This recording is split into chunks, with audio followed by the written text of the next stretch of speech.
Questions and equations.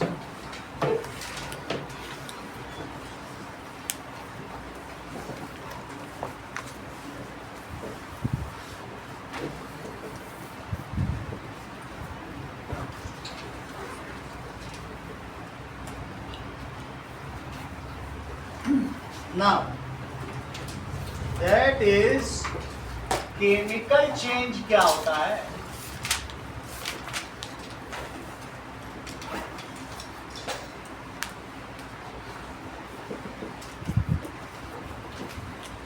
The change which is permanent in nature and cannot be reverted back, जिसे वापस न किया जाए. जैसे दूध से दही बना लिया, अब दही से दूध बना पाओगे क्या? The changes which are irreversible in nature, which are irreversible in nature. ठीक है. In this, इसमें क्या होगा? Substance loses its properties and new substance is formed with entirely new range of properties. दूध से जब दही बना तो एक ऐसी चीज बन गई जो बिल्कुल नई तरीके की प्रॉपर्टी रखती है. जब आयरन रस्टेड हुआ तो रस्ट का आयरन जो है वो रेड ब्राउन कलर का, उसको हाथ से ऐसे करोगे तो निकल जाएगा. जबकि आयरन में ऐसा नहीं है. आयरन में टेंसाइल स्ट्रेंथ होती है, उसमें बड़े बड़े ट्रक गुजर जाएं, और रस्टेड आयरन में रखोगे तो क्या ट्रक गुजर पाएगा? तो इस तरीके से चीज़ बदल जाती है, कलर बदल जाता है. कई बार तो गैसेस निकलने लगती हैं. कोई चीज़ हो, जैसे तुम पेट्रोल जलाओ तो ये केमिकल चेंज है. जो नई चीज़ बनेगी तो क्या वो जो गैस निकल रही है वो क्या पेट्रोल है क्या? बर्निंग ऑफ कैंडल, ये सब केमिकल चेंज. बोलो बात समझ में आ गई? And new substance is form with entirely new range of property. जो बनती है चीज उसमें अलग ही प्रॉपर्टी है. New substance is form with entirely new range of properties.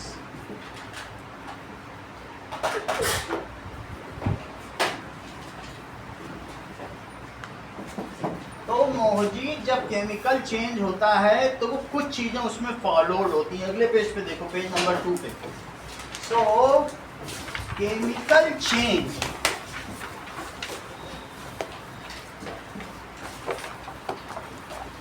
Occurs, chemical change हो रहा है तो उसे क्या कहेंगे? Is also called chemical reaction. उसमें वो जो प्रोसेस है so takes place under the process of, पीछे कुछ हो रहा होगा तो उस प्रोसेस को क्या कहेंगे?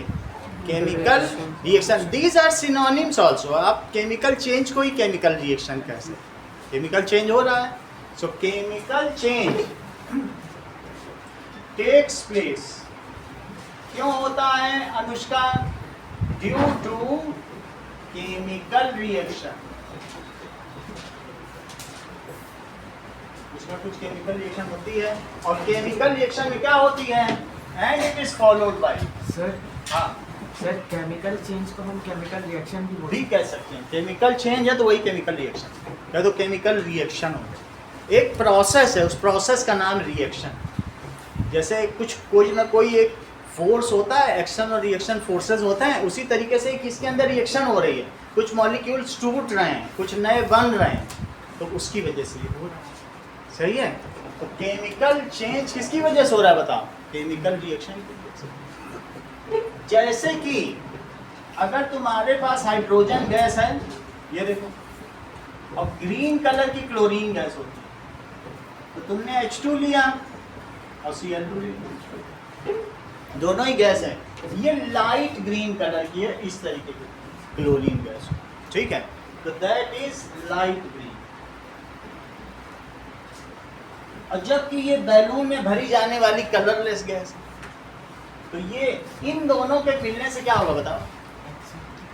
इनके बीच में जो पहले केमिकल बॉन्ड बना हुआ है वो टूट जाएगा और ये नया बॉन्ड बन जाएगा, ये इसके साथ और ये इसके साथ मिल जाएंगे, तो क्या बन जाएगा बताओ? HCl, एक और HCl, तो 2 HCl बन गए कि नहीं? तो कहने का मतलब है H2 और Cl2 मिले तो 2 मॉलिक्यूल्स ऑफ HCl। तो जब एटम्स जुड़ते हैं आपस में तो मॉलिक्यूल बना लेते हैं, और उस मॉलिक्यूल से 2 मॉलिक्यूल बने, ये केमिकल चेंज है। अब 2 HCl से वापस चाहो ना तो उसमें H2 की प्रॉपर्टी होगी आदित्य, और ना उसमें Cl2 की होगी, ठीक है। So chemical change is followed by a chemical reaction, और उसमें 4 चीज तुम्हारी बुक में दी है, बोलो क्या क्या है ऑरेंज कलर से जो तुमने मार्क कर रखी है। That is change of state. हो सकता है दूध को वो दही बना दे तो सेमी सॉलिड हो गया। Change of colour, iron rusted हो जाती है, पहले कैसे उसमें शाइन और लश्चर रहता है, और फिर बाद में क्या हो जाता है, जब आयरन रस्टेड हो जाएगी तो रेड ब्राउन कलर की बन जाएगी। रस्टेड आयरन को जमा कर देगा, यही कलर तो बन जाएगा। और शुरू में देखो तो कैसा शाइन रहता है। And it is followed by, किससे फॉलोड होता है? Change in state. हो सकता है एक भी हो जाए या कहीं भी हो सकता है। Change in state, change in colour,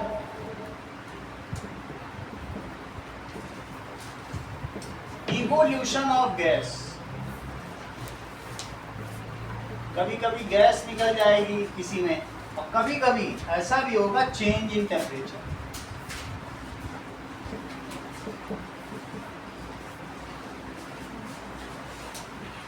इसके एग्जाम्पल्स क्या हैं? That is lactification of milk या कर्डिंग ऑफ मिल्क। अपने मन से करो संस्कृति।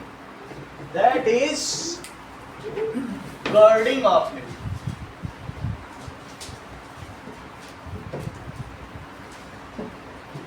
रस्टिंग ऑफ आयरन, दूसरा क्या है? Rusting of iron. पूरी कैंडल जल जाएगी, वो वेपराइज हो जाती है, तो बर्निंग ऑफ कैंडल, ऐसा भी हो सकता है।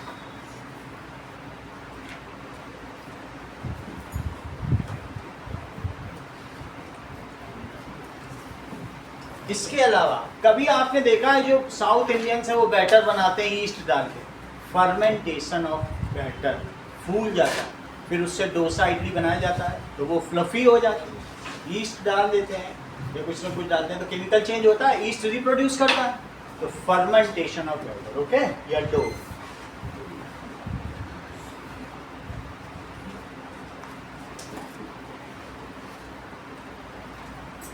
ये सभी chemical change. Burning of paper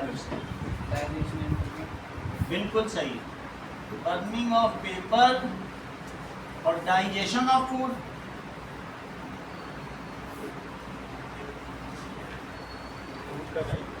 ये सारे के सारे प्रोसेस क्या हैं? Chemical change. देखिए, the substance which participate in chemical reaction are called reactants. इन्हें क्या कहेंगे? Reactants. And whatever is form during chemical reaction या chemical change, it is called product. तो ये क्या कहलाएंगे? ये अभिकर्मक कहलाएंगे, ये उत्पाद कहलाएंगे। That are reactants. ये क्या हो गया? प्रोडक्ट्स। देखो इस चीज को, the substance which participate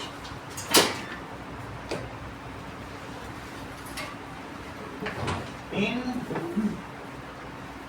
chemical reaction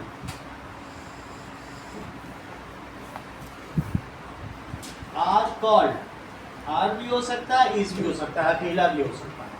These are called reactants, जो रिएक्ट करते हैं, जैसे ये आपस में रिएक्ट करते हैं, reactants।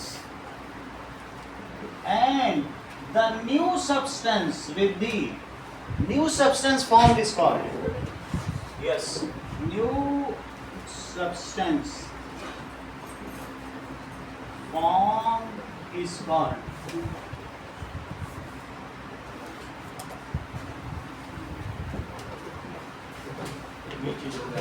here H2 and Cl2 are reactants which are written always at LHS and these are जो reactants हैं वो किधर लिखे जाएंगे LHS these are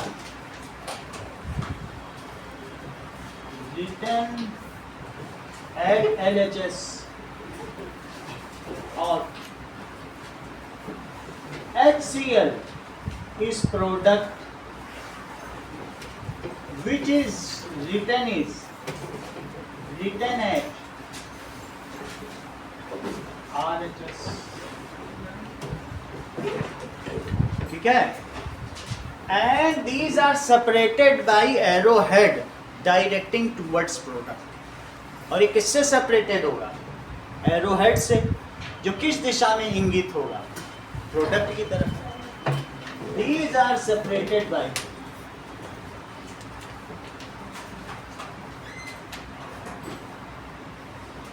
arrowhead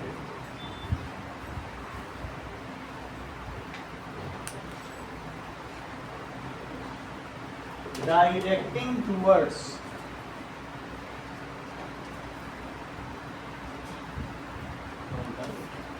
इतनी बात समझ में आ गई तो हमने केमिकल चेंज का पता लगा लिया ये लो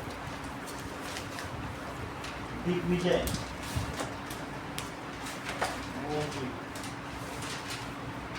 आदिश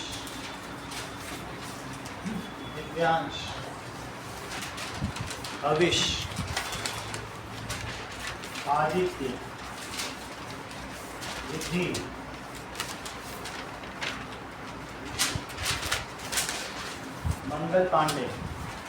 मंगल पांडे सेकंड है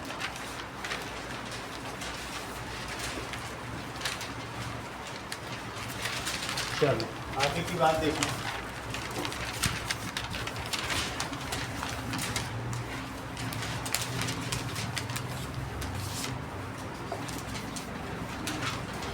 now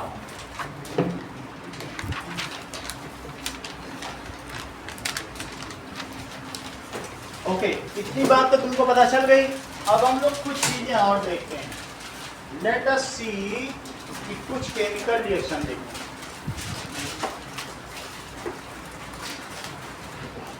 some weird chemical reactions Some weird chemical reactions. ये देखो एक खाली फ्लास्क के अंदर हम सबसे पहले पानी ऐड करेंगे और इसके अंदर कॉपर सल्फेट डाल के उसको अच्छी तरह से मिक्स कर लेंगे। अब हम एक दूसरे बीकर के अंदर सोडियम बाइकार्बोनेट डालेंगे और इसको भी अच्छी तरह से मिक्स कर लेंगे और दोनों केमिकल को आपस में मिलाते और रिएक्शन देखिए कितनी ज़्यादा अमेजिंग है। एक खाली फ्लास्क के अंदर सबसे पहले पानी ऐड करेंगे और इसके अंदर कॉपर सल्फेट डाल के तो एक्सप्लोजन भी आज एक सुबह उठ तरीके के की मैंने chemical फैसला है। किया कि मैं एक बहुत अनस्टेबल केमिकल बनाऊंगा जिसे कहते हैं मैंगनीज हेप्टॉक्साइड। इसके लिए हम शुरुआत करेंगे सल्फ्यूरिक एसिड से और फिर इसके ऊपर थोड़ा सा पोटेशियम परमैंगनेट डाल देना है। ये एक अजीब सा हरा केमिकल बनाता है जिसे गलती से छू भी दो तो इसमें आग लग जाती है। Now these are the chemical reactions। यहाँ आप क्या देख रहे हैं? That is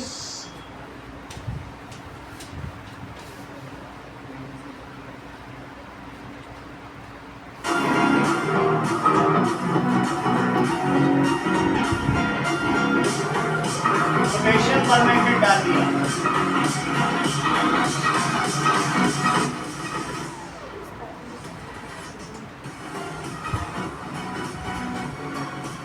sodium hydroxide NaOH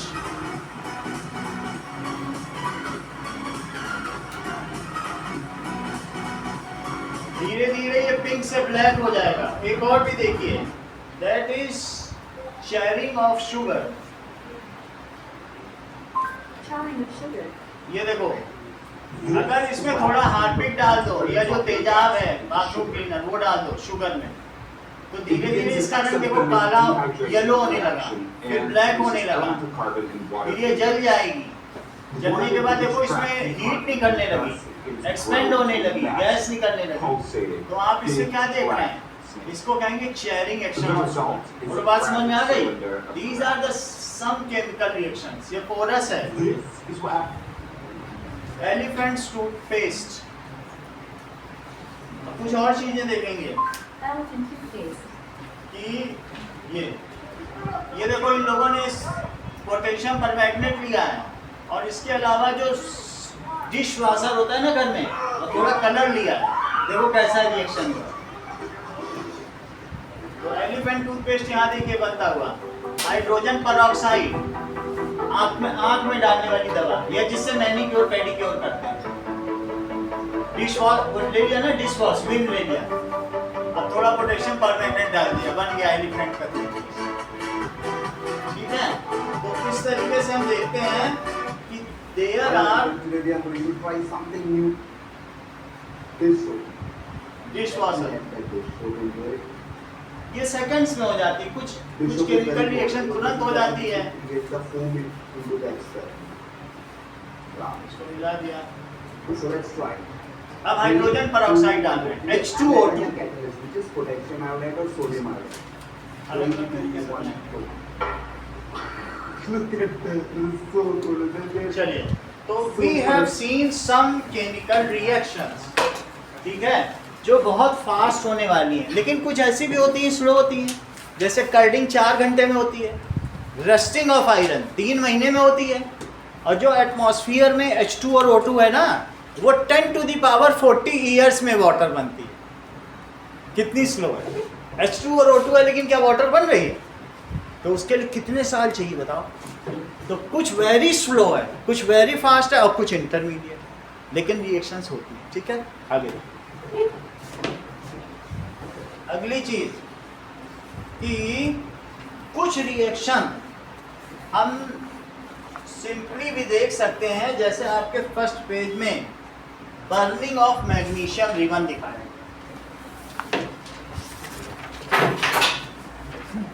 एक केमिकल रिएक्शन का एग्जांपल दिया गया है। क्या आप लोगों ने कभी मैग्नीशियम जलाया है? चिकित्सा करेक्ट। इसका मतलब है ये दिवाली में फुलझड़ी नहीं जलाती हैं, और जिसने फुलझड़ी जलाई है दिवाली में, उसने मैग्नीशियम जला लिया, बिकॉज फुलझड़ी इज मैग्नीशियम।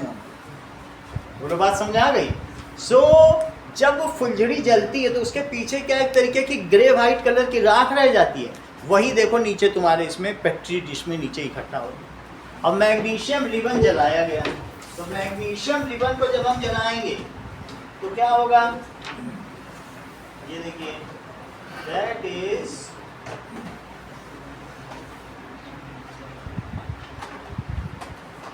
ये मैग्नीशियम रिबन। अच्छा, कुछ नया है और कुछ को हमने बाहर निकाल दिया पॉलीथीन से। देखो ये थोड़ा शाइन कर रहा है और कुछ बिल्कुल काला पड़ गया। तो ये इतना रिएक्टिव है, थोड़ा सा इसमें शाइन ज़्यादा, ये MgO बना लेगा, मैग्नीशियम ऑक्साइड। ब्लैक क्यों हो गया बताओ? और ये थोड़ा शाइनी है। तो ये अगर इतना रिएक्टिव है कि हवा में छोड़ दिया जाए, कभी 1 साल पुरानी फुलझड़ी जलाई है तुमने दिवाली में, वो जलेगी नहीं जब तक उसे घिसो नहीं। बोलो, बात समझ में आ गई कि नहीं? तो यही मैग्नीशियम रिबन है। ये क्या है? Magnesium ribbon. बोलो, समझ में आ गया? एक काला पड़ गया है। कोई भी चीज़ जो अपना लश्कर खो दे, उसमें ऑक्सीजन की लेयर जमता है, उससे अब MgO कहेंगे। क्या कहेंगे? और ये MgO। अगर लश्कर है तो Mg है, खो दे तो क्या होगा? ऑक्साइड की लेयर चढ़ जाएगी। जैसे रस्टिंग ऑफ आयरन में भी उसका ऑक्सीडेशन ही तो होता है, वो ब्राउन हो जाता है। ये मैग्नीशियम, और ये क्या है? Magnesium oxide. इतनी बात समझ में आ गई आपको? ये काला पड़ गया, लश्कर खो गया ऑक्साइड। तो ये, और इसको मैं सैंडिंग पेपर पे गिर दूँ तो और ही चमक। सही है? तो दिस इज मैग्नीशियम, काला पड़ गया, ऑक्साइड हो गया। ये मैग्नीशियम, ये मैग्नीशियम का रिबन। ये क्या चीज है? समझ में आ गई? ये रिबन। अब देखो, जब इसको जलाएंगे तो कई बार क्या होगा, ये जलेगा और ये तो और भी काला पड़ गया। देखो धीरे धीरे एयर पड़ गई। जब नया लाया था तो बिल्कुल चमक रहा था, अब ये कैसा हो गया? तो इसके लिए पहले तो आप इसका जलना देखो कैसे जलता है।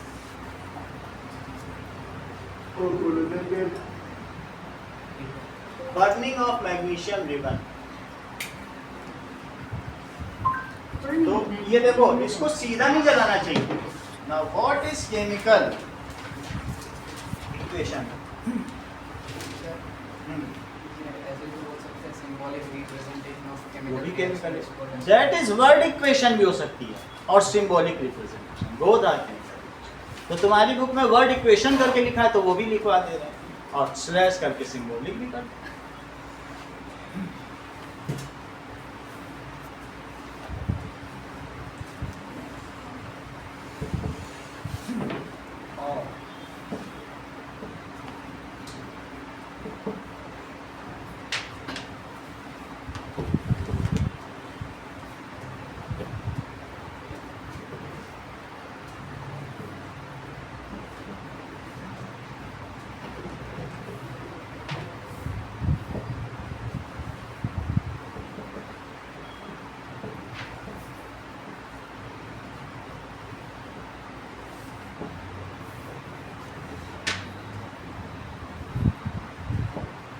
एनी केमिकल चेंज और केमिकल रिएक्शन, चेंज भी बोल सकते हो. कई बार अचानक से हो जाता तो कहते हैं अरे रिएक्शन हो गया, क्योंकि रिएक्शन इंस्टेंट होता है. तुम्हें मालूम है ना, एक्शन का क्या होता है, अगेंस्ट रिएक्शन तुरंत होता है. और चेंज जैसे किसी में आयरन में रस्टिंग हो रही तब हम रिएक्शन नहीं बोलते, कहते हैं केमिकल चेंज हो गया. लेकिन सभी chemical reaction it is independent of time, हर एक को तुम रिएक्शन बोल सकते हो. समझ में आ गई बात? तो it is represented by chemical equation. हम लोग किसकी डेफिनेशन लिख रहे हैं? Chemical equation. ये इसी की definition. In this reactants are written. reactants कहाँ लिखे जाएंगे? written at LHS separated by plus sign.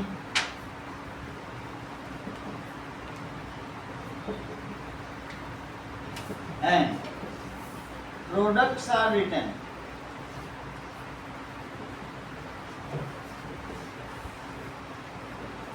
at RHS. बहुत सारे प्रोडक्ट्स भी बन सकते हैं, एक दो भी नहीं. Separated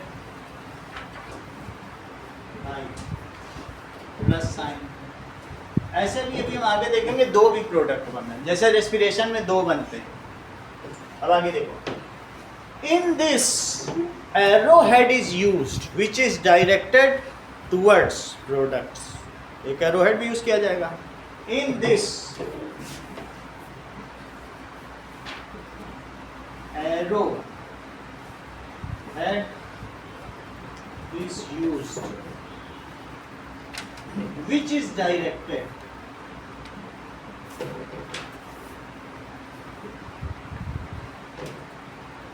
towards product. Symbolic representation of chemical reaction either in word equation or symbolic form. ठीक है, it is called chemical equation. अब हम समझेंगे balanced chemical equation. What is balanced chemical equation?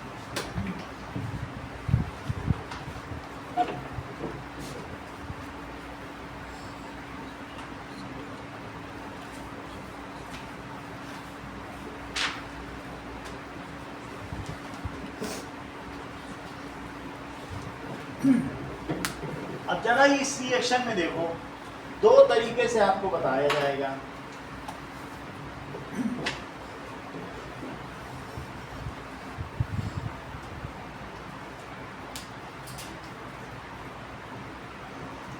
देखिए, मान लीजिए कि मैं ऐसे लिखूं H2 plus Cl2 gives HCl. ऐसे भी कहा जा सकता है भाई HCl बना, हमने लिस्ट तो कर दिया. हाइड्रोजन और ऑक्सीजन आदि में हाइड्रोजन और क्लोरीन मिले और हाइड्रोजन क्लोराइड गैस बन गई. ये भी गैस ही है, ये भी गैस है, ये भी गैस है, तो आप इसमें गैस गैस लिख सकते हैं. और ये जो बनी है इसको कहेंगे हाइड्रोजन क्लोराइड गैस. क्या नाम दिया जाएगा? Hydrogen chloride.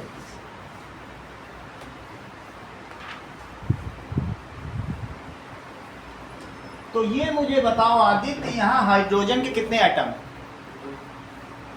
यहाँ पर Cl2 में क्लोरीन के कितने एटम है, यहाँ हाइड्रोजन का कितना है, क्योंकि HCl में एक एक ही है, तो ये बैलेंस नहीं है।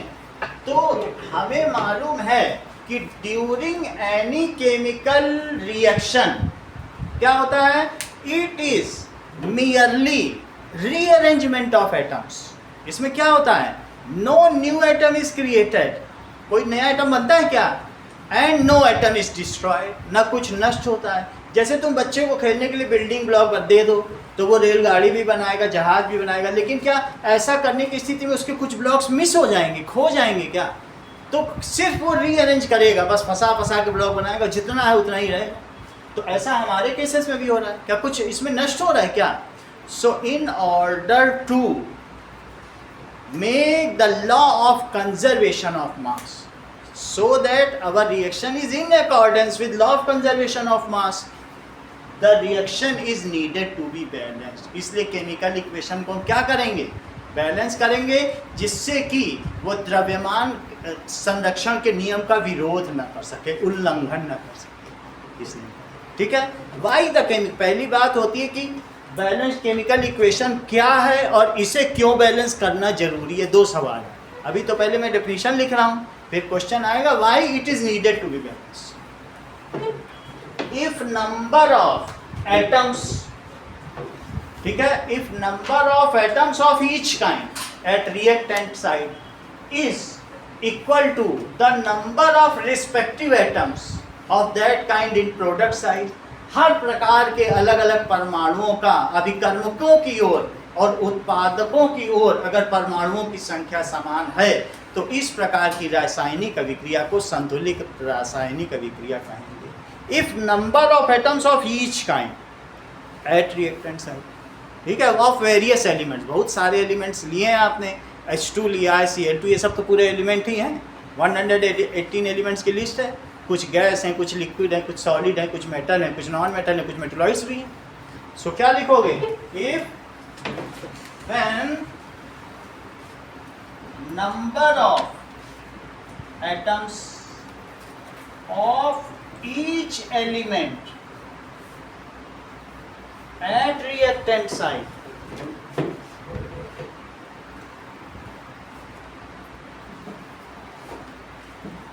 is equal to, किसके इक्वल हो, to number of atoms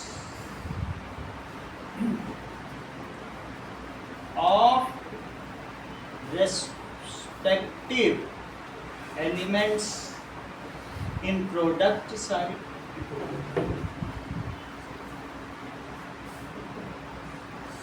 then it is called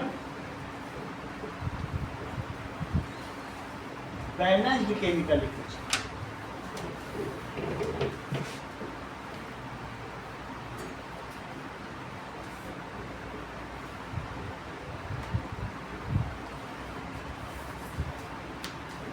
इसका एग्जाम्पल है 2Mg plus O2 gives 2MgO। जहाँ ये सॉलिड है, ये गैस है और ये फिर से सॉलिड, क्योंकि जो राख मिलेगी इसकी ऐश का मतलब राख होती है, और इसका नाम है मैग्नीशियम ऑक्साइड। अब देखो,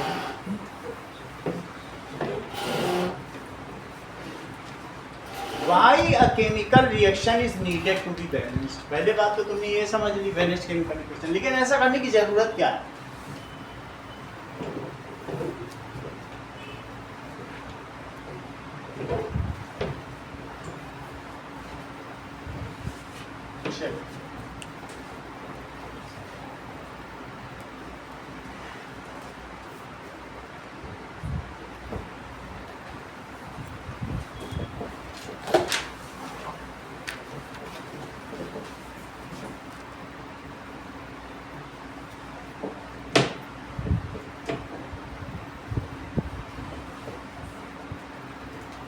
In any chemical reaction,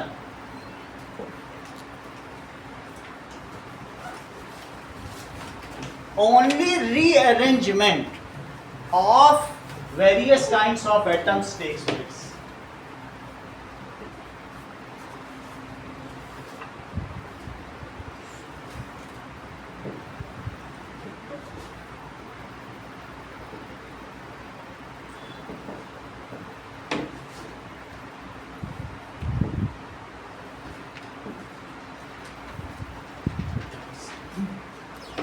old bonds are broken and new bonds are form. सिर्फ बॉन्ड टूटता है. जैसे ब्लॉक को तुम खींच के निकाल लो रेलगाड़ी से और हवाई जहाज बना लो, तो नया फिर से ब्लॉक बनाओगे ना. तो ब्लॉक को तोड़ना और नया ब्लॉक जोड़ना, इसी तरीके से तो अलग अलग शेप बनते हैं. ठीक है. Old chemical bonds,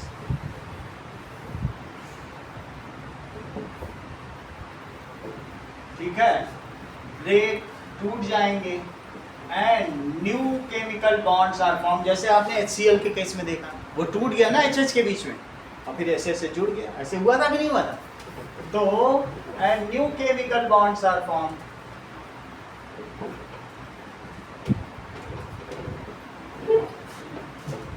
chemical bond का मतलब अगर हम देखें आदित्य, तो सिर्फ इलेक्ट्रॉनों का आपस में शेयरिंग या ट्रांसफर. केमिकल बॉन्ड और कुछ नहीं. वो लोग अपना ऑक्टेट पूरा करने के लिए. तो ये टूट गया दोनों, फिर जुड़ गए. सही. तो क्या होगा? In this no atom is destroyed. कोई भी एटम डिस्ट्रॉयड नहीं होता.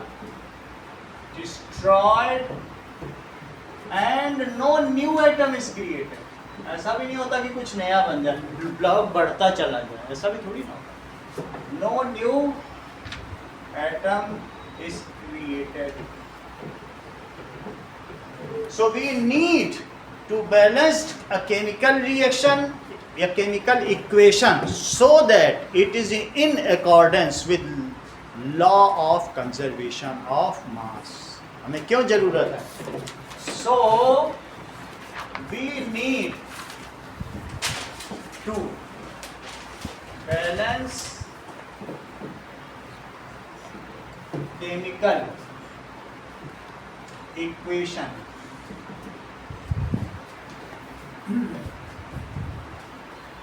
so that it is in accordance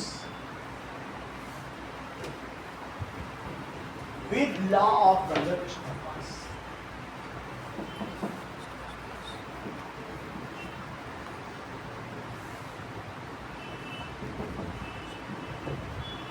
For example, मैं लिखूं एलिमेंट्स और नंबर ऑफ एटम्स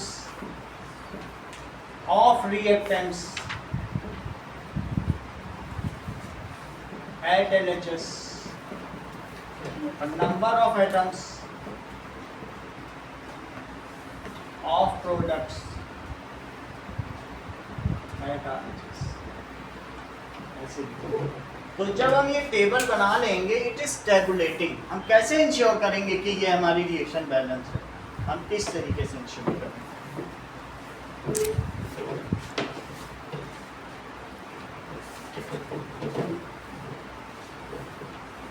देखो,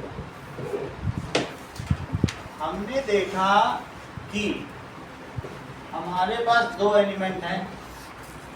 एक Mg है, तो 2Mg प्लस O2 2MgO.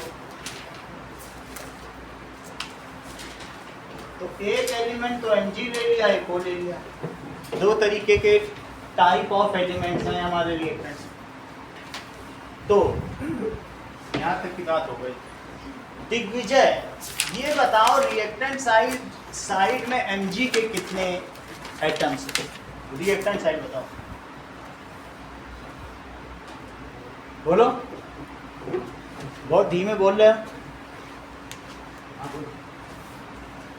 4 सही है. आप भी बोलो. 2 देखो 2 बोल रहे हैं. तो इसका मतलब इन्होंने देख लिया कि Mg के 2 एटम्स हैं. लिखना पड़ेगा जो सही बोल दिया. तो आशीष, ऑक्सीजन के कितने एटम हैं? 2. यहाँ अब प्रोडक्ट पे आ जाओ. प्रोडक्ट में 2 मॉलिक्यूल हैं MgO के, 2 सेट हैं. एक MgO का ये मॉलिक्यूल है और एक MgO का और है, तभी तो 2 सेट मॉलिक्यूल हो गए।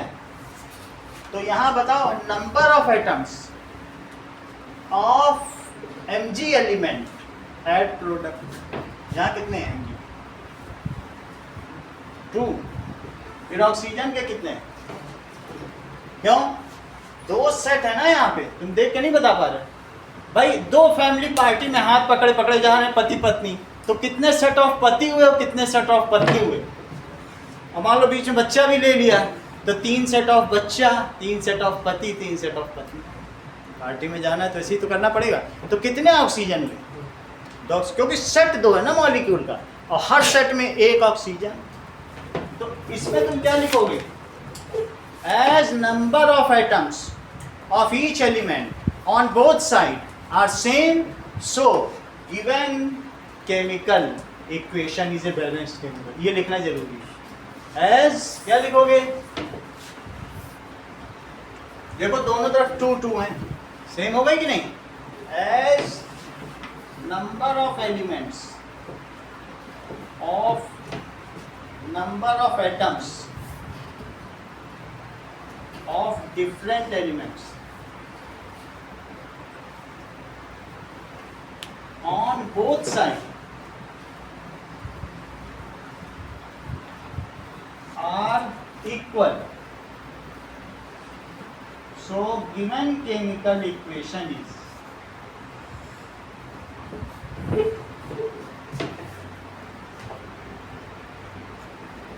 Balanced chemical equation.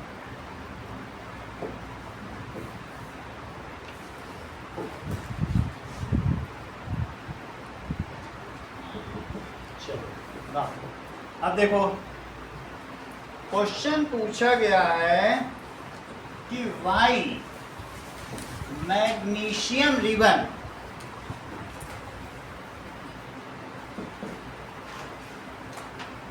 is needed to be rubbed on sandpaper. Simply rubbed on sandpaper या clean, कुछ भी क्वेश्चन आ सकता है। It needed to be clean before burning.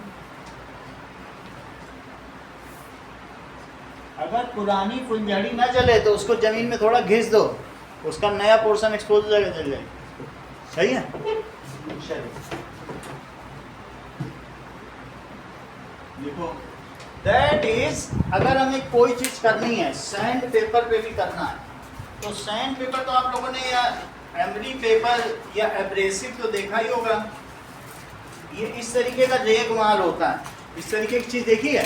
अभी हम इस पर घिसेंगे तो वो बिल्कुल चमक जाएगा। इसको टच करने पे कैसा होगा? Rough rough surface. ये तो आपने देखा होगा घर में, होता है कि नहीं, यूज़ करते हो कि नहीं? दिस इज लाइक ऐसी सरफेस। इस पे अगर हम मैग्नीशियम पेपर को जब रब करेंगे तो क्या होगा? ये सैंड पेपर, उसकी जो ऑक्साइड लेयर वो हट जाएगी। तो why paper is needed to be rub. समझ में आ गई ना बात? ये पेपर तो यूज़ किया होगा ना आप लोगों ने, एब्रेसिव। तो क्यों हम इस पे रब करें? जरा देखो, कोई भी अगर हमने एक मैग्नीशियम का टुकड़ा लिया, इसको जलाएंगे तो नहीं जलेगा। हम इसमें से एक टुकड़ा तोड़ लेते हैं, तोड़ लिया, अब तोड़ने के बाद इस पर MgO की लेयर है। तो अब मैं इस पर अगर इसे धीरे धीरे रब करूँगा तो क्या होगा? इसमें एक शाइनी सरफेस एक्सपोज हो जाएगी। समझ में आ गया कि नहीं? देखो शाइनी थोड़ी थोड़ी दिख रही है कि नहीं? अब ये जल जाएगी। ये अब Mg हो गया। क्या हो गया इसमें? Mg हो गया। जितना रब करेंगे तो एक शाइनी सरफेस है, थोड़ा थोड़ा चमका भी नहीं। फिर लिखो इस चीज़ को कि मैग्नीशियम, इसको घर में जला के देखना तो पता चलेगा। थोड़ा इसको किसी टोंग से पकड़ के करना है, ठीक है कि नहीं? अभी दे देंगे, आप लोग भी करके देखिए। तो फुलझड़ी है और कुछ थोड़ी ना। चलिए, magnesium is very reactive in nature. Magnesium कैसा है? Very reactive in nature.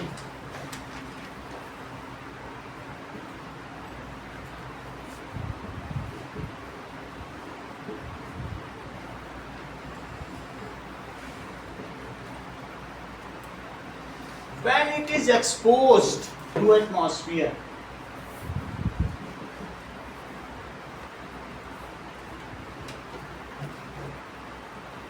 air, then it forms a layer. इसके ऊपर एक लेयर आ जाएगी. किसकी लेयर आ जाएगी?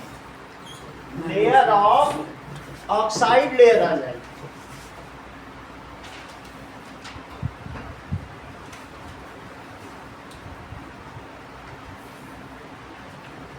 Of MgO. अच्छा, MgO उसके ऊपर बन गया. पूरा Mg नहीं है, अंदर अंदर Mg है, लेकिन एक लेयर ऊपर आ गई ऑक्साइड लेयर. और वो कौन सी बनी? MgO की, जिसकी वजह से काला पड़ गया. ठीक है. This MgO magnesium oxide is chemically inert in nature. ये केमिकली बहुत सुस्त होता है. इनर्ट का मतलब अक्रियाशील, क्रिया नहीं करता कुछ. ये कैसी layer? This layer is chemically inert in nature. और ये क्या करेगी? ये रुकावट पैदा करेगी जलने में. So this layer is chemically inert in nature.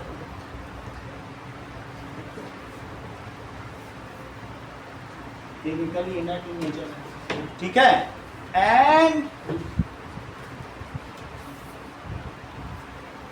So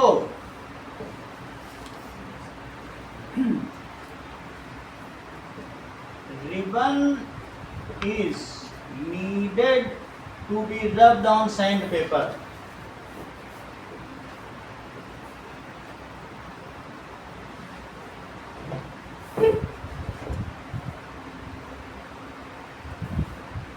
To remove this black layer, ये black कलर की लेयर है, this MgO layer, and expose shiny magnesium metal to facilitate burning, जिससे कि आसानी से जल सके. To facilitate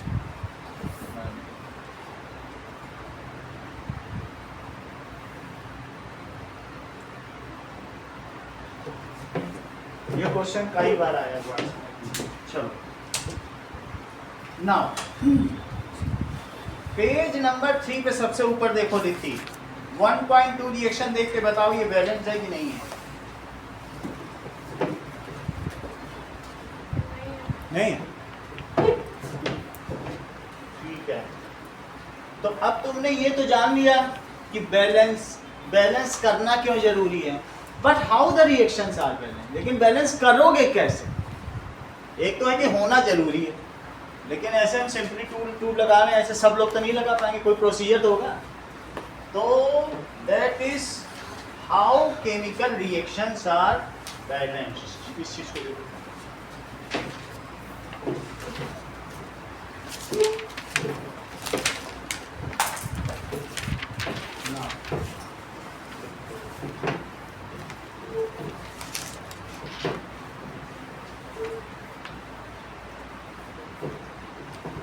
Process of balancing chemical.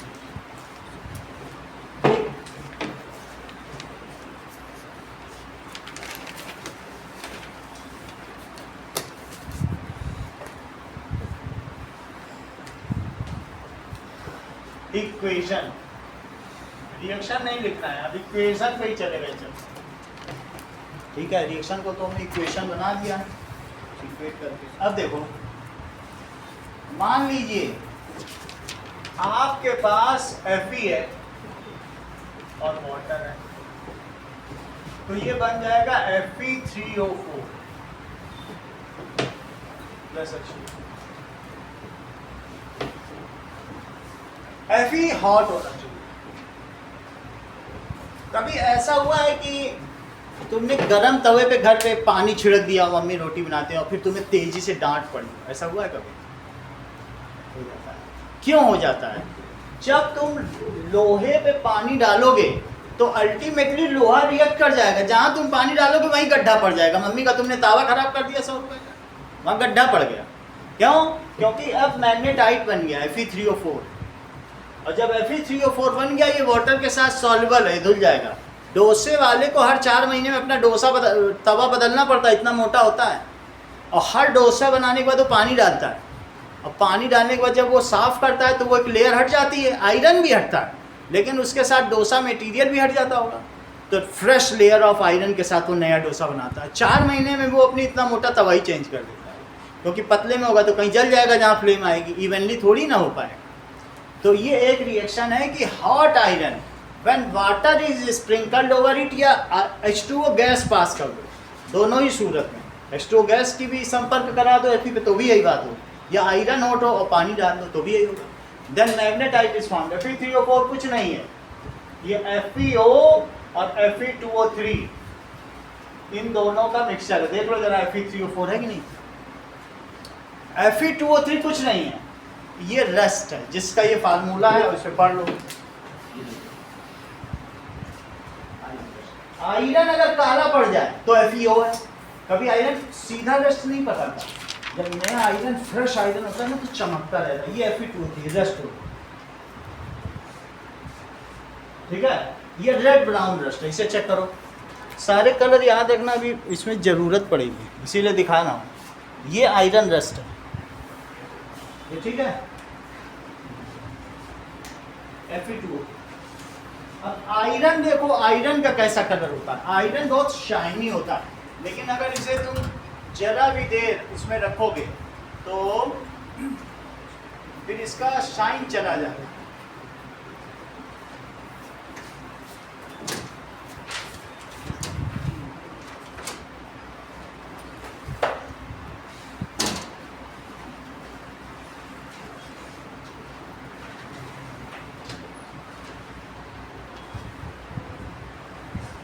ये देखो, ये अभी बिल्कुल फ्रेश आयरन है, कितना चमक रहा है कि नहीं, इसमें लश्चर है। लेकिन अगर मान लो इसमें ऑक्सीजन की लेवल लग जाए तो FeO बन जाए। पहले सीधा सीधा रस्ट थोड़ी ना लगती, अभी बिल्कुल शाइनी, लेकिन थोड़े दिनों में FeO बन जाएगा और इन दोनों का मिक्सचर हो जाएगा तो क्या बन जाएगा, काला तो पहले से ही था, तुमने पानी डाल दिया रस्ट पड़ जाएगी। ये बिल्कुल Fe है, प्योर आयरन फाइलिंग, सही है नहीं। चलो अब हम देखेंगे दिग्विजय कि हाउ द केमिकल, हमारा मुख्य प्रोसेस। पहले तुम ये बता दो कि क्या ये रिएक्शन, ये जो केमिकल इक्वेशन दिग्विजय क्या बैलेंस है, लेफ्ट में कितने Fe हैं, क्योंकि तुम ही सही बता रहे हो क्लास में, कितने Fe के एटम है बोलो, और राइट में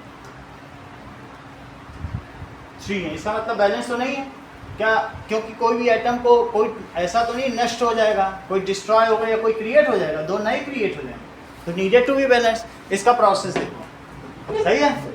इसका नाम है मैग्नेटाइट, और गैस कौन सी निकल रही रहती, इसी से मैग्नेट बनता है, इसलिए इसका नाम मैग्नेटाइट है। ये ब्लैक कलर का होता है। गैस कौन सी निकल रही, hydrogen gas.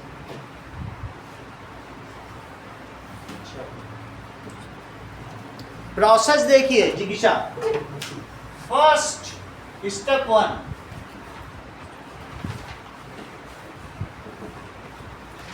all metals and non-metals other than hydrogen and oxygen are balanced। सबसे पहला काम तुम्हारा क्या होना चाहिए, किनको बैलेंस करना है। स्टेप नंबर 1, all metals या non metals other than H and O are to be balanced।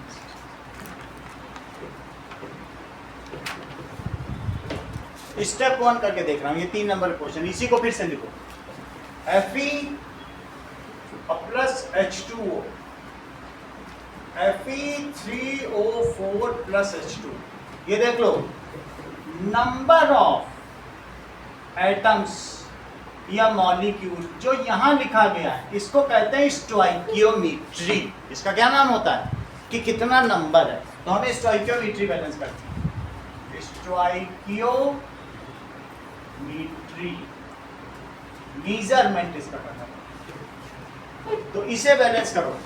ये बताओ यहाँ Fe है 1, सही है ना। अब यहाँ पर Fe कितना है, दैट इज 3 है। तो हम जो भी नंबर लगाएंगे वो स्टोइकियोमेट्री में लगाएंगे, फार्मूला नहीं चेंज करेंगे कि अरे O कम पड़ रहा है तो H2O में O 2 होना चाहिए तो यहाँ 2 लगा, तुम तो फार्मूला ही बदल दिए। तुम्हें अगर कुछ भी लगाना है यहाँ नहीं लगा सकते, क्योंकि H2O2 आँख में डालने वाली दवा है, हाइड्रोजन पेरोक्साइड, जिससे एलिफेंट टूथपेस्ट बनता है, वो चीज़ नहीं लिखनी है। जो लिखोगे यहाँ लिखो। बैलेंसिंग कुछ भी करनी है तो क्या केमिकल फार्मूला चेंज कर दोगे, स्टोइकियोमेट्री बिल्कुल सही है। तो ये मुझे बताओ कि यहाँ पे कितने हैं, अब इस बताओ। हमें अभी Fe को ही बैलेंस करना है, हाइड्रोजन छोड़ दो और ऑक्सीजन भी छोड़ दो, उन दोनों को छोड़ के मेटल या नॉन मेटल कुछ भी मिले उसे देखो। इधर Fe कितने हैं, तो क्या करोगे, यहाँ लगाओ, यहाँ नहीं लगाओ, क्योंकि मेटल को तो सिंगल लिखा जाता है, मेटल कोई मॉलिक्यूल तो है नहीं। अच्छा, ये बैलेंस कर दिया। अब स्टेप 2 देखो, ये मुझे बताओ इसमें ऑक्सीजन और हाइड्रोजन बचा, सबसे छोटा मॉलिक्यूल किसका है? ऑक्सीजन का सबसे सिंपलेस्ट है कि हाइड्रोजन का? करेक्ट, देखो मैंने पकड़ लिया कि H2 सबसे सिंपलेस्ट अकेला। जो ये करना बिल्कुल ध्यान से सुनो, सिंपलेस्ट कौन सा? अकेला, जो एक ही एलिमेंट से बना है। अगर अकेला कोई कमजोर हो, इससे तो तुम लास्ट में भी निपट सकते हो, इसको किनारे लेके। अभी इसे मत बैलेंस करो, इसको लास्ट के लिए बचा के रखो। कहो इसको तो एडजस्ट कर ही लेंगे, अकेला है, इसका कोई भाई बंधु है ही नहीं। तो इसलिए नाउ अब किसे बैलेंस करना है? Now balance hydrogen stroke oxygen, which is less simpler. जो सबसे सिंपलेस्ट है उसे सबसे लास्ट में करना, लेस सिंपलर को करो। Now balance hydrogen slash oxygen which is less complex या सिंपलर। जरा ध्यान दो, 3Fe चिकित्सा Fe3O4 प्लस H2। तो तुमने जब यहाँ किया तो इसके पहले यहाँ लिखो बैलेंसिंग Fe, ये लिखना जरूरी है। तुमने यहाँ Fe को बैलेंस कर लिया, सही है मंगल। अब देखो यहाँ क्या लिखोगे, बैलेंसिंग, मंगल बोलो H2 करेक्ट। जो लेस सिंपलर है, मंगल ने तुरंत बात पकड़ ली, उसे करो। H को नहीं कर रहे मंगल। मंगल ने क्यों कहा कि H को सर मत करना, क्योंकि सिंपलेस्ट को तो कोने में ले जाके दबा के कर देंगे बैलेंस, लास्ट में कर लेंगे इसको। अभी कॉम्प्लेक्स को करो, इसको जो सबसे अकेला मिले, एक ही एलिमेंट का बना हुआ, उसको सबसे लास्ट H2 और O2 में, या तो कभी कभी O2 भी मिल जाएगा, जैसे Mg और O2 में O2 मिल गया, तब उसे लास्ट। ठीक है, तो अभी हम O को कर रहे हैं, H को तो निपट ही लेंगे लास्ट में, कमजोर खिलाड़ी है, सही है। चलो अब मुझे बताओ मंगल, इधर O कितने हैं, 4 क्या करोगे? तो 4 ऐड कर देंगे H2 तो यहाँ इधर 4 लिखते हैं, सही हो गया। At last what ever is remaining that element is balanced. Simplest जो बच गया, अब या तो H बचा होगा तुम्हारे पास, या क्या बचा होगा, वो बचा होगा। तो ये स्टेप 3 है।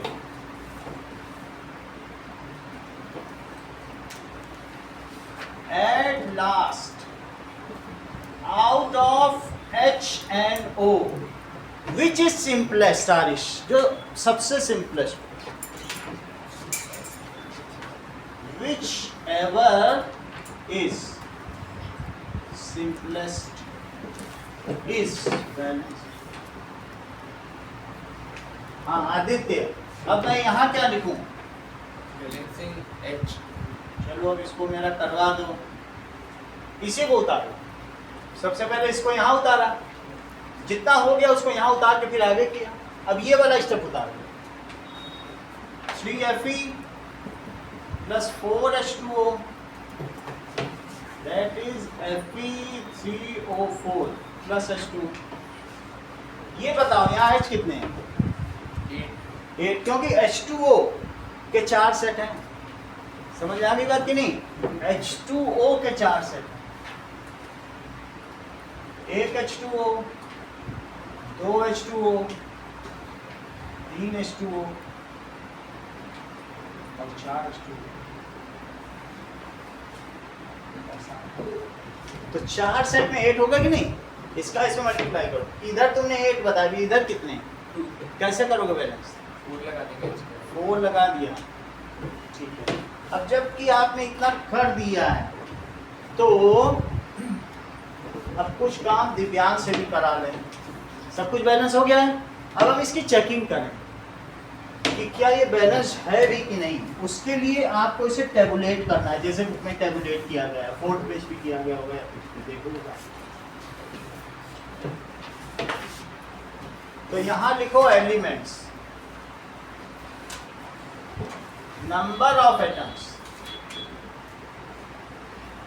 ऑफ रिएक्टेंट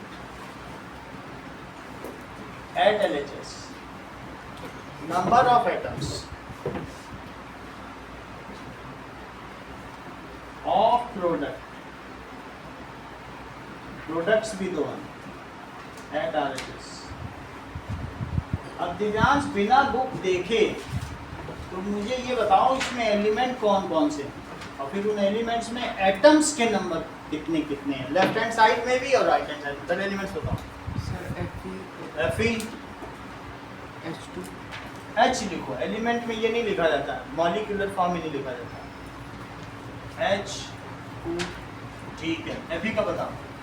Fe लेफ्ट में कितने हैं? 3 राइट में देखो 3। H का बताओ। सर 8 और 8 और राइट में भी काउंट करो 8। यहाँ बताओ O 4, क्योंकि 4 सेट है तो कितना हो जाएगा 4। राइट में काउंट करो 4 है। तो क्या जो LHS में नंबर ऑफ एटम्स है वही राइट हैंड साइड में है? Is it in accordance with law of conservation of mass? So the number of atoms of each kind of elements at both sides are equal, so this is a balance. ये line लिखनी है as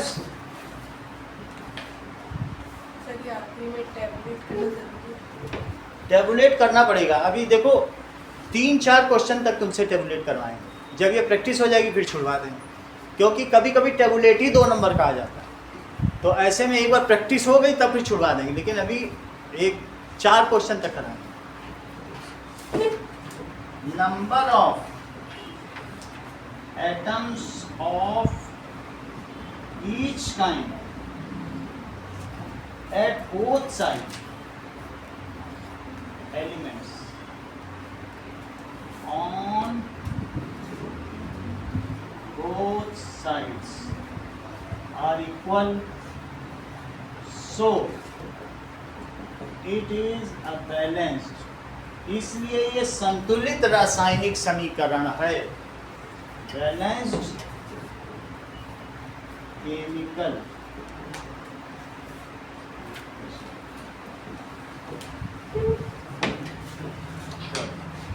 अब जरा देखो, now book में आ जाइए, question number 5 पे आओ। Exercises, question number 5।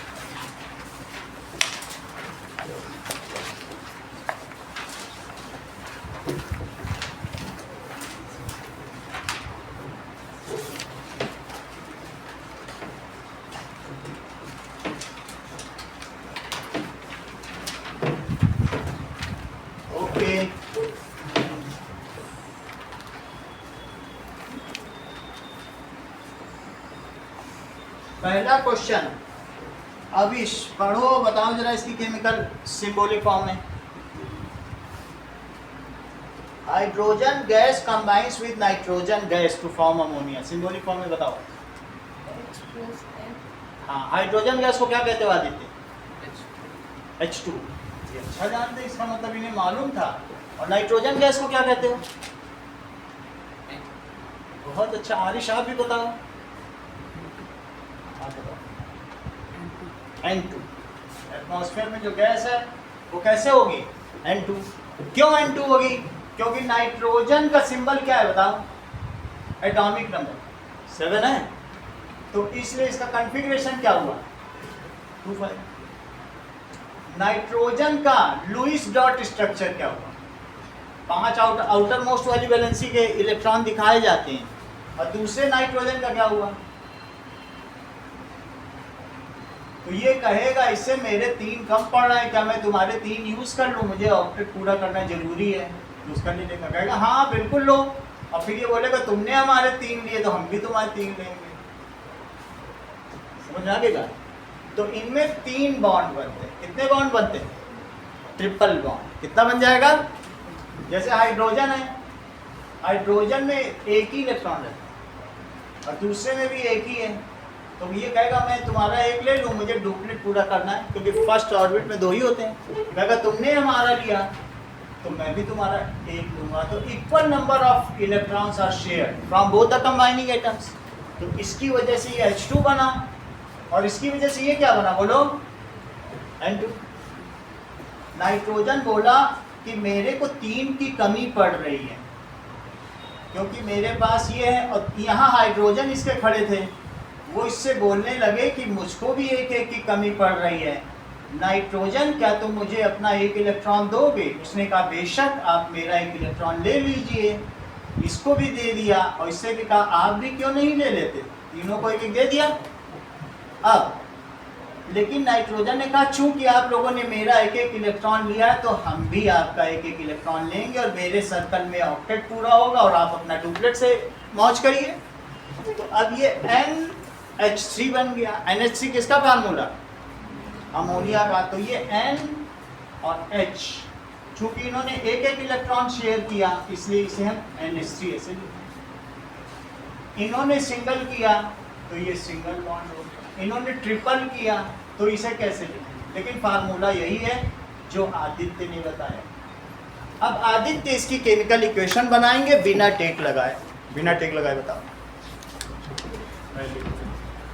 बताओ 3H2 plus पहले केमिकल इक्वेशन तो बताओ। H2 plus N2 arrow NH3। तुम्हें पूरा मालूम है, सही है। अब देखो इन्होंने ट्रिक लगाई है, इन्होंने बैलेंसिंग करते समय इस बात का ख्याल रखा कि पहले हाइड्रोजन नहीं बैलेंस किया, पहले other than hydrogen and oxygen को बैलेंस किया। ये आदित्य की खासियत है, हम लोगों में कोई भी ऐसा नहीं कर सकता, बट आदित्य कर सकते हैं। इन्होंने स्टेप्स फॉलो। तो स्टेप 1 में इन्होंने क्या लिखा बोलो? स्टेप 1 चाहे तुम ना भी लिखो, बस सिर्फ ये लिख लो बैलेंसिंग। हाँ आदित्य बोलो, बैलेंसिंग नाइट्रोजन नाइट्रोजन, तो सिर्फ N लिखना। चलो बैलेंस करो। 3 लगा देंगे। बहुत अच्छा।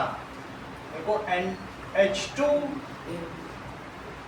तुरंत सब चीज बता रहे हैं। रिद्धि आप भी हेल्प करो, देखो ये तो बता ही रहे हैं, हम चाहते हैं आप भी बताओ। 2 लगा लें। अच्छा 2 लगा लें। इन्होंने कहा इधर 2 N है, तो इधर भी 2 लगा दो, तो N को बैलेंस कर दिया कि नहीं? अब हम किसको बैलेंस करेंगे? अविश करो बैलेंसिंग H। पहले तो मैं इसे उतार दूं, H2 plus N2 2NH3। क्या आप मुझे बताएंगे राइट हैंड साइड में कितने H हैं? 6, क्योंकि 2 जोड़े हैं, 2 मॉलिक्यूल, तो 6 है। इधर भी 6 करो, बिल्कुल सही। अब इसके बाद ये करने के बाद तुम टेबुलेट कर लो। टेबुलेट में यहाँ लिखना एलिमेंट, यहाँ लिखना number of atoms of reactant eight LHS और number of atoms of product at RHS। यहाँ पर N दिखा देना, यहाँ पर H दिखा दीजिएगा। आप फिल करो अविश।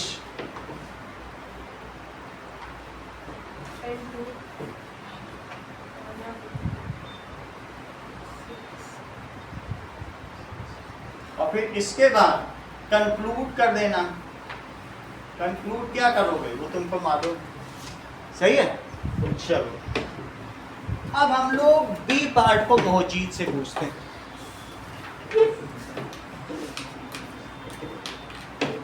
हाँ मोहजीत,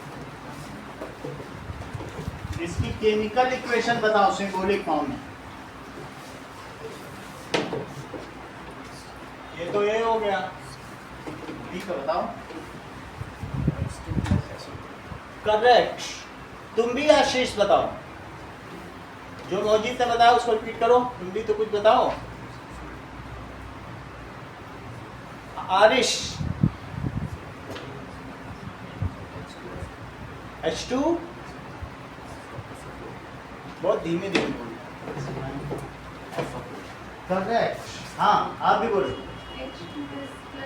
H2S आप बोलो। H2S। अब दो लोग H2S बोल रहे हैं तो फिर कैसे? इसका मतलब ये लोग थोड़ा सा, इसमें 2 माइनस होता है, इसमें 1 प्लस। हाइड्रोजन, ये सल्फाइड है। ये क्या चीज़ है? सल्फाइड 2 माइनस होता है कि नहीं होता? और ये 1 प्लस होता है। ये तो तुम्हें मालूम है, 9th में अभी भी पढ़ के एग्जाम दे के आए हो। तो ये चीज़ इधर चली गई, ये इधर। तो H पे क्या लगेगा? 2, H2 और S पे 1। तो हाइड्रोजन सल्फाइड, ये सल्फाइड है, ये H। सही है। देखो कुछ चीजें तुम्हें ध्यान रखनी पड़ेगी। सल्फाइड, सल्फेट और सल्फाइड, इन तीनों के फार्मूले दो लोगों से पूछेंगे। सबसे पहले आदित्य से पूछेंगे, फिर अनुष्का से पूछेंगे। देखें क्या क्या आंसर मिलता है। जरा इन तीनों के बाद सिंबल बताओ। सल्फाइड का S, हाँ, सल्फेट का SO2, हाँ SO3। करेक्ट, तुमने सब कुछ बता दिया। आप भी बताओ Anushka. S2 minus S2 minus, SO4 2 minus SO4 2 minus, SO3 2 minus SO3 2 minus. अब एक कंपटीशन मोहजीत और जिगिशा के बीच में है। जरा देखें, नाइट्राइड, क्योंकि इनको सल्फाइड का फार्मूला निकालने में दिक्कत हुई, तो इसका मतलब सल्फाइड का ये मालूम ही नहीं होगा। अब देखो, नाइट्राइड, नाइट्रेट और नाइट्राइट। हाँ मोहजीत, पहले आप बता दो। चलो, ये सब 9th का ही है। करेक्ट। N2 बता दिया, इसका भी बताओ। Correct, correct. अब जिगिशा भी बताओ। N3 minus N3 माइनस, जिगिशा ने भी सही बता दिया। NO3 minus NO3 minus, NO2 minus NO2 minus. ठीक है, तो मोहजीत ने देखो सबका मन मोह लिया। अब हम आगे बढ़ते हैं, ठीक है। तो ये हुआ आइड हो तो अकेला रख, आइड होगा तो क्या करोगे? उसमें नहीं लगाओगे, उसके चार्ज लगाओ। इसको 3 इलेक्ट्रॉन चाहिए होते हैं, जगह जगह से ले लेता है, तो 3 माइनस हुए कि नहीं? तो इसलिए ये, और सल्फाइड को 2 चाहिए। सल्फेट, इन सब के सिंबल याद रखिए, 2 माइनस। जब 8 होगा तो कम ऑक्सीजन है, देख लो, और ज़्यादा होगा, 8 होगा तो ज़्यादा ऑक्सीजन। समझ में आ गई बात? चलो आगे की बात करें। तो बी पार्ट के बारे में, हाइड्रोजन सल्फाइड तुम्हें समझ में आ गया? हाइड्रोजन सल्फाइड,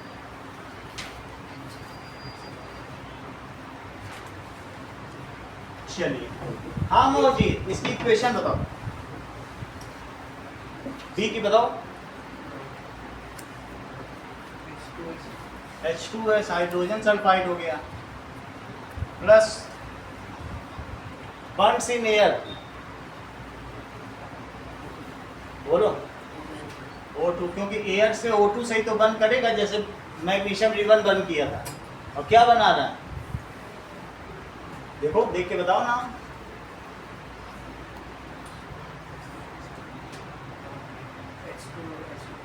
H2 और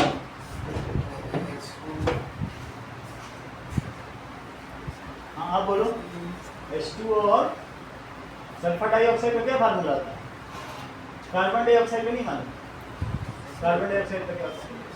सल्फर डाइऑक्साइड का वही बोला। सल्फर ट्राइऑक्साइड का, कार्बन मोनोऑक्साइड का, इसमें जो हो वो लगा दो। सही है। हाँ, राइट हैंड साइड लवनी का बताओ, देख के बताओ।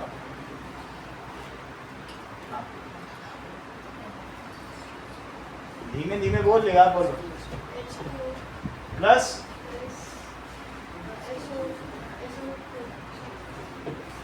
H2O plus SO2। हाँ, अब बताओ रिद्धि, बैलेंसिंग क्या लिखें?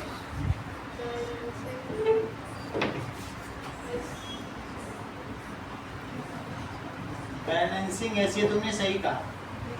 लेफ्ट में कितने ऐसे हैं और राइट में कितने हैं? सेम है दोनों। तो लिखो इट इज बैलेंस्ड। क्या लिखोगी? इट इज, फिर कुछ नहीं करना।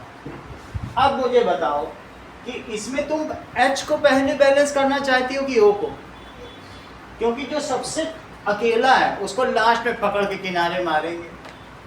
अकेले वाले को नहीं करना है, H और O को करना है, लेकिन कॉम्प्लेक्स है उसे पहले करो। सिंपलर को तो आगे पीछे कुछ भी लगा दें। चलो, तो मंगल अगला क्या लिखें बोलो? बैलेंसिंग H, बैलेंसिंग H, जो ज़्यादा कॉम्प्लेक्स है। इधर कितने H हैं? 2, उधर कितने H हैं? 2, क्या बैलेंस है ये? yes, तो सब जानते हैं। बैलेंसिंग आदित्य, बैलेंसिंग O को बैलेंस करो।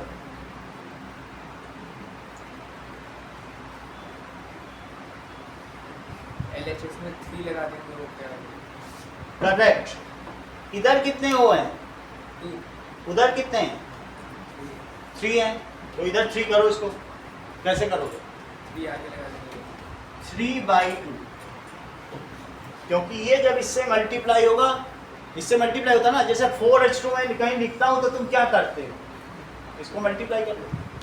तो तुम्हें इसे 3 कैसे बनाओगे? यहाँ 3 है, देख लो। लेकिन क्या कोई मॉलिक्यूल कभी फ्रैक्शन में हो सकता है? नहीं हो सकता है। तो इसलिए पूरी इक्वेशन में इसका जो डिनोमिनेटर है यानी 2, उससे मल्टीप्लाई हो, बैलेंस हो गई। तो बैलेंसिंग पहले करनी पड़ेगी। शुरू शुरू में ये नहीं कि इधर 3 लिख दिया फिर उधर, वैसा नहीं करना है। जितना हो प्रिसाइज करो, ठीक है। और फिर उसके बाद क्या करोगे बोलो? पूरी रिएक्शन में किससे मल्टीप्लाई कर दोगे? केमिकल इक्वेशन में 2 से कर दो। करो 2 से। अब इसका दो, सब में करो 2 से। 2H square स्क्वायर क्यों बोलते हो? स्टूडेंट्स बोलो, कोई मैथ थोड़ी पढ़ रहे हो। कल बोलना स्क्वायर, अभी बोलो। 3O2 3O2, क्योंकि 2 कट जाएगा। 3O2, आगे बोलो। 2H2 2H2 और बोलो। 2SO2 2SO2, ठीक है। अब इसकी टेबुलेटिंग खुद कर लेना जैसे है, और कह देना लास्ट में कि एक की करवाएंगे। 4 सवाल तुमको देंगे, ये जो चारों करवा रहा हूँ, और उसमें से एक पे टेबुलेट करवा। सही। चलो अगला देखो। अब जब मोहजीद इतना बता ही रहे हैं तो क्यों नहीं इनका फायदा उठाया जाए? हाँ मोहजीद, सी पार्ट। अब सी पार्ट पे आ जाओ।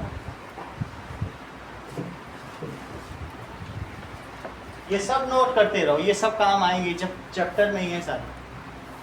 क्योंकि अब ये नहीं है कि 9th में कोई पढ़ाएगा नहीं, अभी मैं बता दे रहा हूँ, इसको याद अब करना जरूरी है। 3 चैप्टर खराब होंगे अगर ये याद नहीं करो। आगे के 3 चैप्टर में टिप ऑफ टंग पे होना चाहिए। चलो सी बताओ।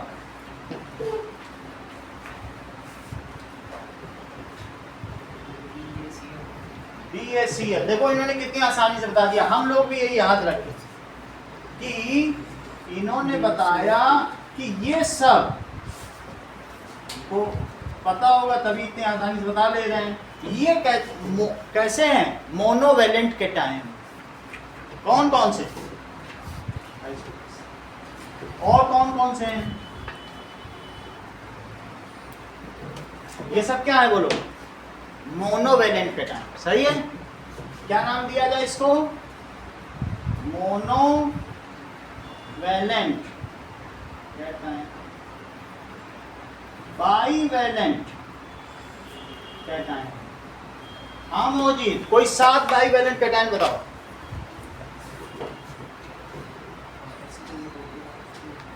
बहुत अच्छा, आप भी अनुष्का बताओ। देखो उन्होंने बता दिया, तुरंत ही बता देते हैं। आप भी बताओ।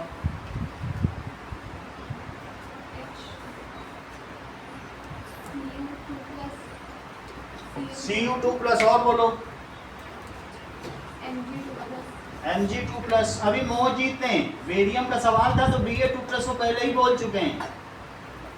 कैसे उन्होंने BaCl2 बताया? उनको मालूम था बेरियम का। Ca2+ और बोलो। Be2+ और बोलो। Fe2+। Fe2+ भी तो होता है। इतना काफी रहेगा। नाउ अब तुमको इतना परेशान नहीं करेंगे, मोहजीद से ही पूछ लेंगे। हाँ मोहजीद, ट्राइवेलेंट कैटायन। आरिश, जिगिशा, Al3+। सही है। 13th ग्रुप में 3+ लिखा है कि नहीं? और बोलना होगा तो बोरान को भी बोल देना, बोरान, लेकिन इतना बोलेंगे, इतना ठीक। चलो अब हम आगे की बात करते हैं। इतनी बात तुमको समझ में आ गई? रिद्धि, मोनोवेलेंट एनायन बताओ।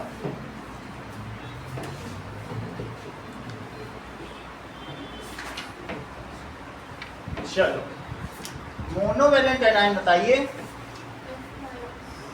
सही है। Monovalent anion F-, Cl-,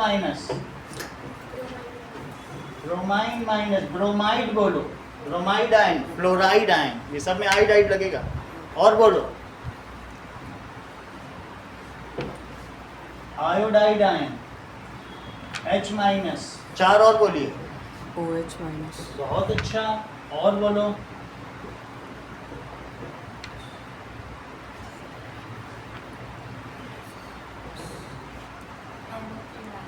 NO3- बोलती जाओ। और बोलो।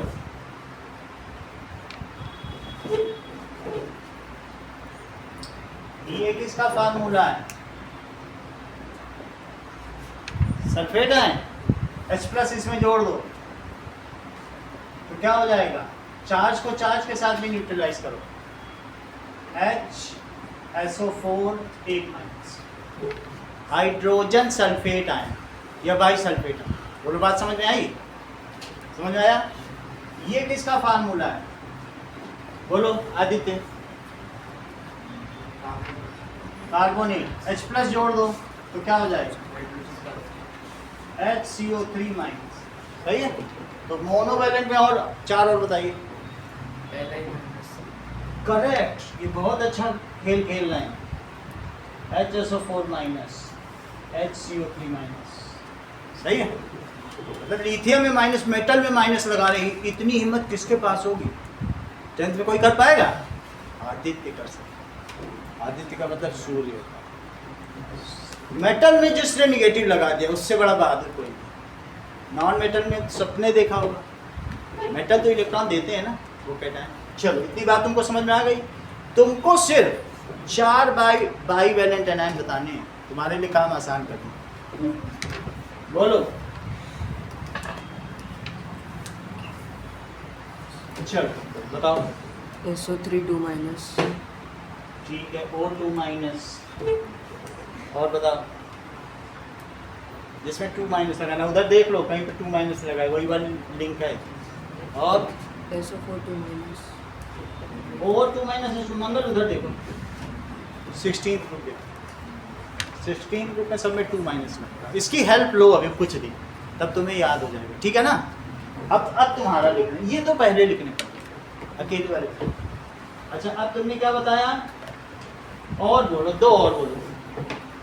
SO3 2-। और बोलो। NO2-। एनो में कहा है? बाईवैलेंट नहीं। एक और बोलो, यहाँ से देखो बोलो। CO3 2 minus. CO3 सही है। ट्राईवैलेंट एनायन तो बता दीजिए।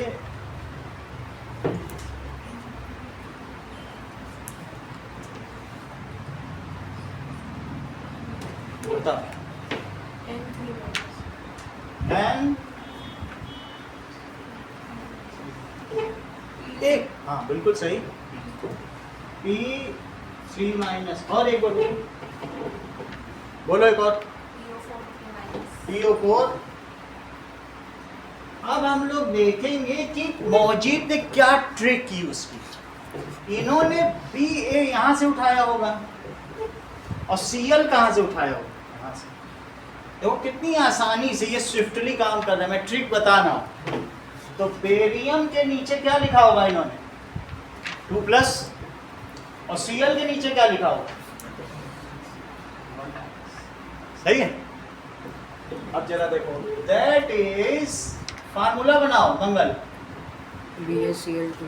क्योंकि बेरियम में 2+ है, तो 2+ को काउंटर करने के लिए 2 Cl तो चाहिए कि नहीं, नहीं तो न्यूट्रलाइज कैसे होगा।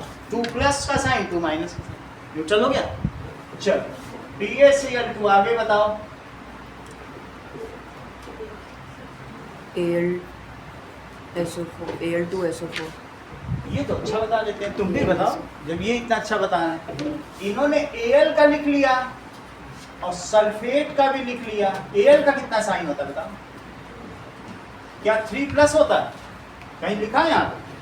और सल्फेट का भी है, सल्फेट का कितना है, 2-। इसको इसमें लगाओ, इसको इसमें लगाओ, अभी मंगल ने करके दिखाया, बताओ। Al पे 2 लगा दिया, SO4 पे क्या लगाया, Whole thrice.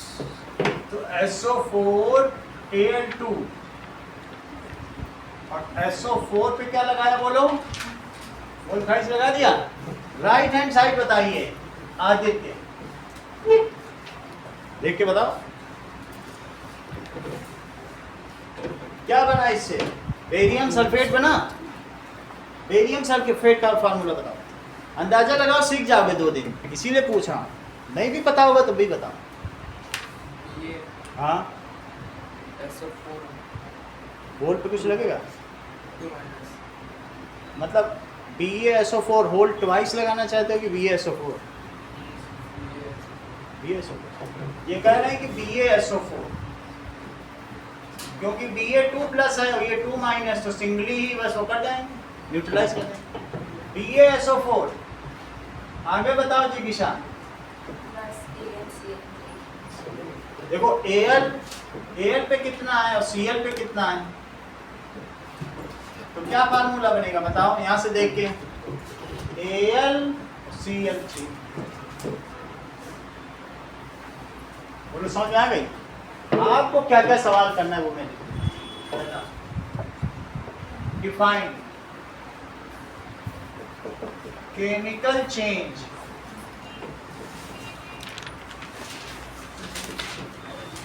Chemical equation, balance chemical.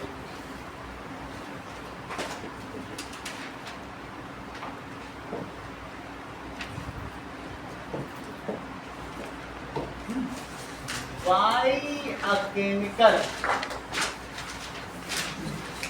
reaction is needed to be balanced?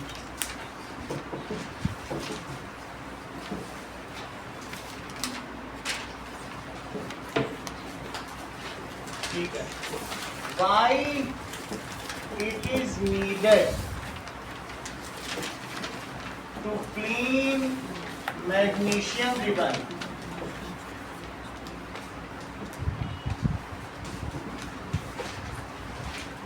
before burning.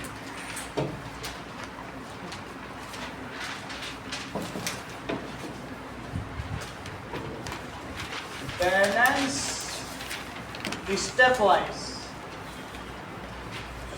and tabulate to confirm that it is balanced.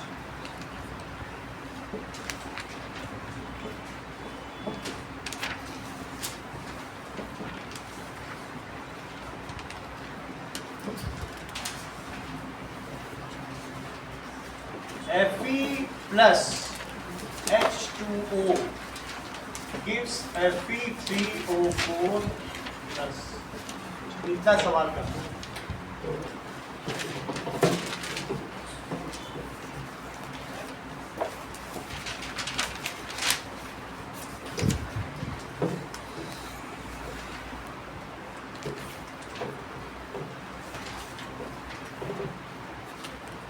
Half page में हो जाएगा क्या?